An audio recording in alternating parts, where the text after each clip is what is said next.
ফের উত্তপ্ত হয়ে উঠেছে ভারত চীন সীমান্ত। গত বছরের অক্টোবর মাসেই লাদাখের প্রকৃত নিয়ন্ত্রণ রেখা থেকে সেনা প্রত্যাহার নিয়ে চুক্তি হয় দুদেশের। ডেমচব এবং দেপসাংয়ের মতো একাধিক এলাকা থেকে সেনা সরিয়ে নেয় উভয় পক্ষ। কিন্তু সীমান্ত পরিস্থিতি যে শান্ত হয়নি এবার তার প্রমাণ মিলল চীনের নতুন এ পদক্ষেপে। সেই লাদাখ ভূখণ্ড নিয়ে নতুন দুই প্রশাসনিক অঞ্চল তৈরির ঘোষণা দিয়েছে চীন। ঘাড়ের উপর দুই নতুন প্রশাসনিক অঞ্চল প্রতিষ্ঠার এমন ঘোষণার প্রতিবাদ জানিয়েছে নয়াদিল্লি। ভারতের পররাষ্ট্র মন্ত্রণালয় উদ্বেগ জানিয়ে বলেছে, চীনের ঘোষিত কাউন্টির কিছু অংশ ভারতের কেন্দ্রশাসিত অঞ্চল লাদাখের মধ্যে পড়েছে। নয়াদিল্লি জানিয়েছে, প্রতিবেশী দেশ চীন দুটি কাউন্টি প্রতিষ্ঠার ঘোষণার পর ভারত কূটনৈতিক চ্যানেলের মাধ্যমে আপত্তি ও প্রতিবাদ জানিয়েছে। চীনের রাষ্ট্রীয় গণমাধ্যম সিনহুয়া গত ২৭ ডিসেম্বর জানিয়েছে, উত্তর পশ্চিম চীনের জিনজিয়াং উইঘুর স্বায়ত্তশাসিত অঞ্চলের সরকার দুটি নতুন কাউন্টি প্রতিষ্ঠার ঘোষণা দিয়েছে।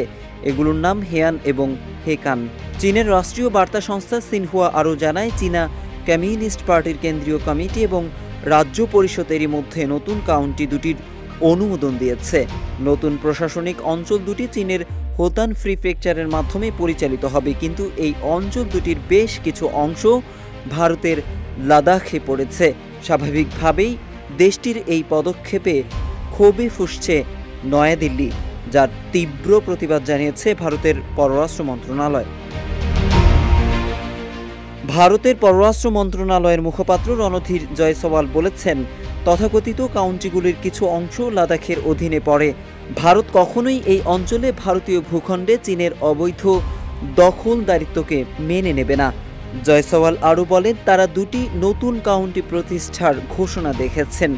এই তথাকথিত কাউন্টিগুলোর এখতিয়ারের কিছু অংশ ভারতের কেন্দ্রশাসিত অঞ্চল লাদাখে পড়েছে। এই এলাকায় ভারতীয় ভূখণ্ডে চীনের বেআইনি দখলদারিত্ব তারা কখনোই মেনে নেয়নি। এদিকে চীনের এমন পদক্ষেপকে কখনোই বৈধতা দেওয়া হবে না উল্লেখ করে রণধীর জয়সওয়াল বলেন, নতুন কাউন্টি গঠন এই এলাকার উপর তাদের সার্বভৌমত্বের বিষয়ে ভারতের দীর্ঘস্থায়ী ও ধারাবাহিক অবস্থানের উপর কোনো প্রভাব ফেলবে না এবং চীনের অবৈধ ও জোরপূর্বক দখলদারিত্বকেও বৈধতা দেবে না। এদিকে গত ২৫ ডিসেম্বর সিনহুয়া আরেক প্রতিবেদনে জানায়, তিব্বত স্বায়ত্তশাসিত অঞ্চলের ইয়ারলুং সাংপো নদীর উপর একটি জলবিদ্যুৎ প্রকল্প নির্মাণ করছে চীন। এর জবাবে ভারতের পররাষ্ট্র মন্ত্রণালয়ের মুখপাত্র বলেন, ব্রহ্মপুত্র নদের উপর চীনা জলবিদ্যুৎ প্রকল্প নির্মাণের বিষয়েও ভারত নিজেদের মতামত উদ্বেগ জানিয়েছে। কয়েক বছর আগে সীমান্ত নিয়ে চীন ও ভারতের মধ্যে তীব্র উত্তেজনা শুরু হয়। ২০২০ সালের ১৫ জুন গালওয়ান উপত্যকায় দুই দেশের সেনার মধ্যে সংঘর্ষ হয়। লোহার রড ও কাঁটা তার জড়ানো হাতিয়ার দিয়ে হামলা চালায় চীনা সেনারা। রক্তক্ষয়ী সেই সংঘর্ষে ২০ ভারতীয় জওয়ান নিহত হন। পরিস্থিতি শান্ত করতে কয়েক দফা আলোচনায় বসে দুই দেশের সেনাবাহিনী। Mohammad Saiful Islam, news desk, Ittefaq.